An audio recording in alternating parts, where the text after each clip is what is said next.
So welcome, this is a tutorial for my washcloth called Spiral, which is one that is worked in the round and it is part of my beginners bundle. So again, I'm using some stash here of Knit Picks Dishy, and I've got my 5mm hook. Now this one is worked in the round, as I've mentioned. It is really just using half double crochet and chain. So one of the basic stitches, that's an easy one of my favorite to work with. So I'd be curious to know if it becomes your favorite. And yeah, it's probably the next simplest. If you're going to start with simple ones, then this is definitely one of them. All right. So as I said, we're going to start this one. So this one's worked in the round. So I'm going to start with a chain 4 and then slip stitch to form a ring. If you want to, you can use a magic ring. Now I'm not going to show instructions for the stitch. If you need instructions for that, then there's a separate tutorial because I don't want to be holding anyone up.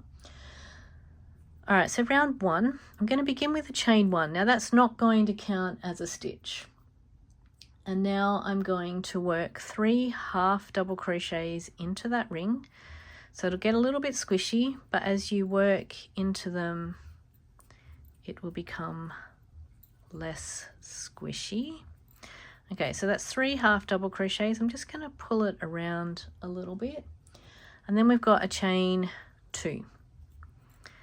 Okay, so we've done 3 half double crochets, chain 2, and we're going to do that another 3 times into that ring. So this is one side and your chain 2 is the corner. Okay, so 3 half double crochets, chain 2, just make some more space, 3 half double crochets, let's pull some yarn out. Yep.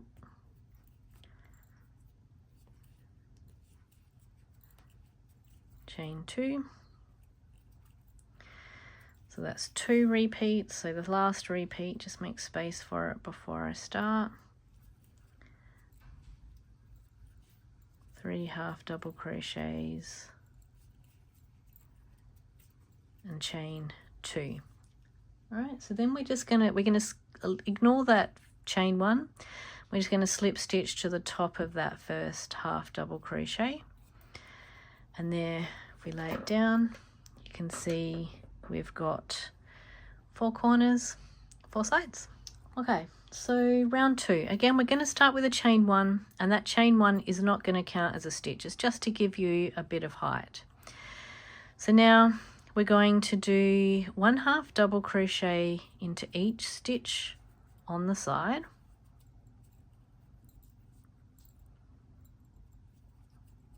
Okay, then when you get to the corner, we're going to do 1 half double crochet, chain 2, 1 half double crochet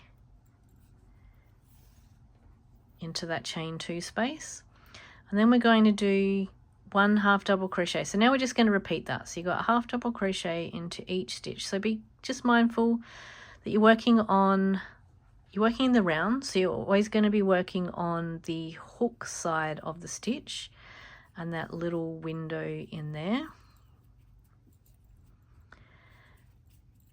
And then your increases are in the corners. This is why it's easy. You don't have to count so much as you would with a flat circle. So we're doing 1 half double crochet, chain 2, 1 half double crochet into that chain 2 space. Okay, and then we just repeat. So just make sure you get that first one there right in the corner, because it will get a little bit smothered. 1 into each half double crochet on the side, and then in the chain 2 space you've got 1 half double crochet, chain 2, 1 half double crochet.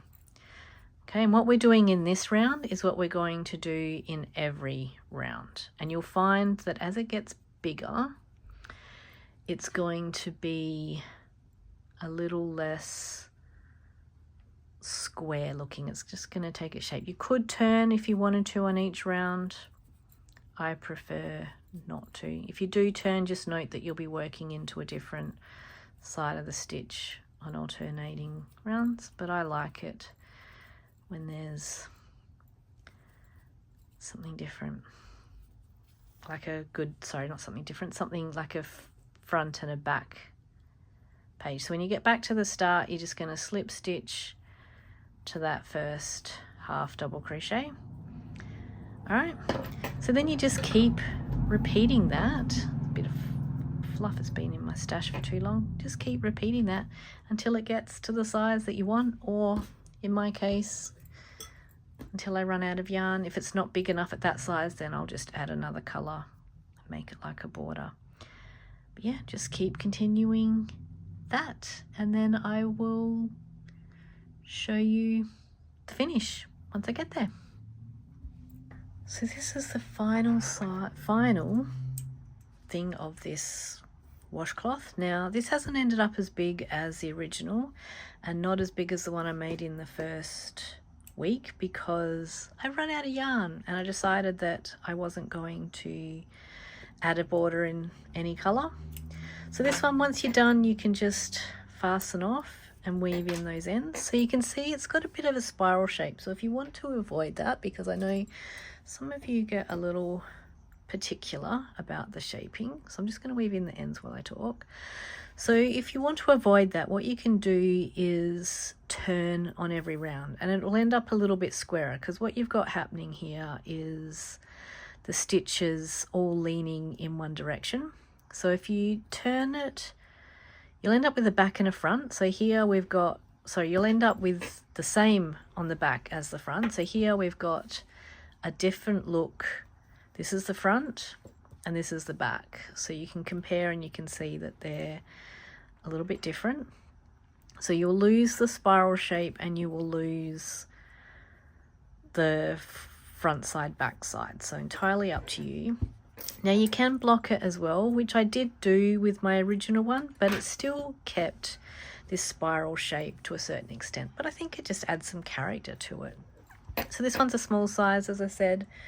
If you want to buy the full pattern with the bundle, that's the week 1. Week 3, or the third one will come out next week. But you can purchase the bundle. I'll add it into the notes, the description. And if you love washcloths, love to try something new every month, then you'll want to consider joining the Hooked on Crochet Club, which has all of them in the library, plus a full pattern library from projects every month, as well as new ones coming out every month as well, so you get access to all the back catalogue. But anyway, don't forget to subscribe. There's a new one coming out every week, and test them all out. All right.